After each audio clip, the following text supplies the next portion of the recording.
Bonjour David. Écoute, d'entrée de jeu, j'aimerais te remercier d'avoir accepté cette invitation à participer à ce webinaire-là. Donc, on sait que artificielle est en train de transformer plusieurs domaines et l'investissement responsable n'en fait pas exception. Donc, aujourd'hui, j'aimerais t'entretenir par rapport à ça. Puis, je vais débuter avec ma première question pour que tu nous fasses part. Comment tu utilises l'intelligence artificielle en ce moment dans le cadre de vos processus d'investissement responsable? Merci beaucoup, Solène. Merci tout d'abord pour l'invitation. C'est un grand plaisir pour moi d'être ici. Pour nous, l'intelligence artificielle est aujourd'hui un incontournable en investissement responsable. Quand on y pense dans le passé, un analyste en investissement responsable parcourait, je dirais, autour d'une dizaine de sources d'informations pour évaluer une entreprise. La réalité aujourd'hui, c'est qu'on a accès à des centaines de rapports sur la place publique et je dirais même à des millions de données ESG qui sont disponibles là, sur Internet et un peu partout. Donc, à mon avis, l'intelligence artificielle devient nécessaire pour identifier rapidement les sources crédibles et extraire les données qui les sont les plus utiles pour nos processus d'intégration en investissement responsable. Je vais vous donner un exemple. Un analyste en investissement responsable aujourd'hui peut utiliser une fonction de ce qu'on appelle synonyme intelligent.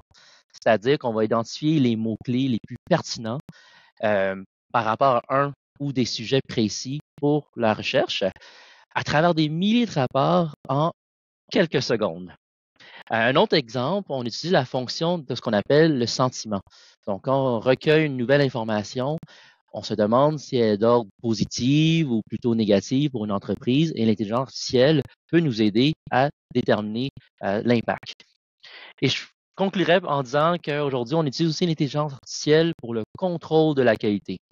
Donc, s'assurer qu'on ne omet pas de l'information qui pourrait être pertinente pour notre recherche ou en contrepartie pour identifier des anomalies même dans les données qu'on recueille et s'assurer là, que cette information est vraiment crédible et qu'elle pourrait être utilisée dans nos processus.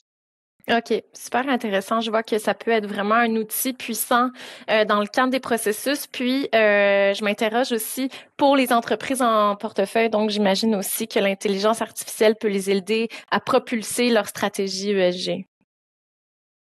Absolument. C'est une question qu'on s'y est penché à l'interne.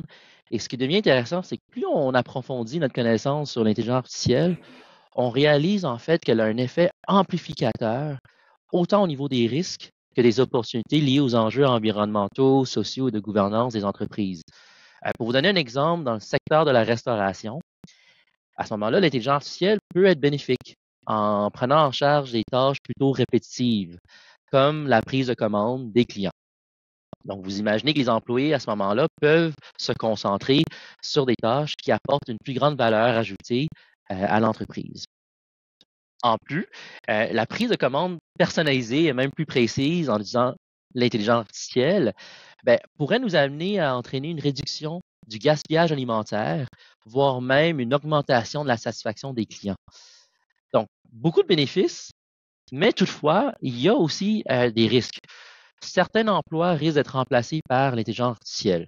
Donc, vous pouvez imaginer que les employés et les salariés peuvent être de plus en plus concernés par rapport à la sécurité de leur emploi et ça pourrait déboucher à des interruptions ou des conflits de travail de plus en plus fréquents pour l'employeur.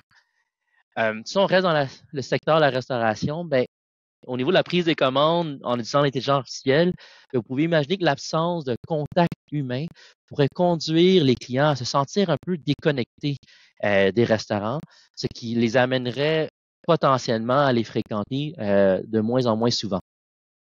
Un autre exemple d'impact potentiellement négatif, on peut penser à l'automatisation des tâches dans la cuisine, qui peut se traduire à l'absence ou une réduction de la surveillance humaine des ingrédients alimentaires qui sont utilisés ou plus simplement même du processus de cuisson.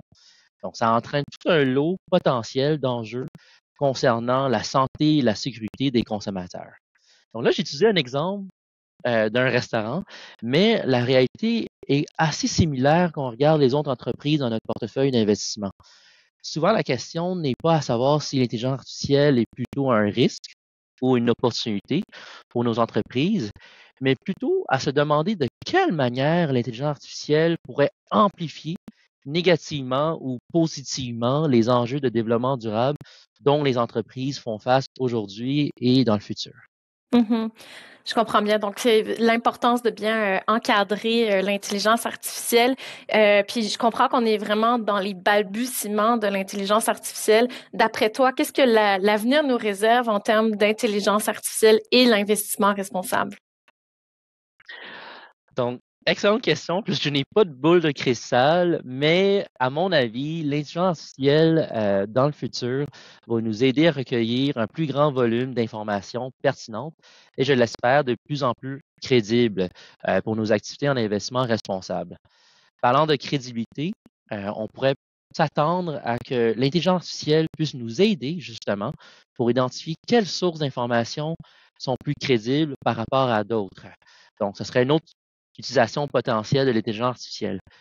Euh, on pourrait aussi penser que l'intelligence artificielle puisse être intégrée dans les modèles mathématiques plus complexes, ce qui nous permettrait à ce moment-là de prédire, par exemple, les futures émissions de GES dans nos portefeuilles ou même voir à prédire qu'une entreprise soit plus ou moins impliquée dans des controverses liées à des enjeux de développement durable.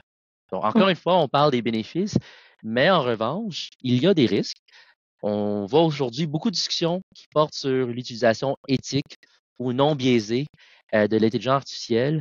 Et à mon avis, ça va occuper une place prépondérante là, dans les discussions au niveau de la réglementation dans les années à venir. Donc, clairement, un sujet à surveiller, euh, incluant dans le domaine de l'investissement responsable.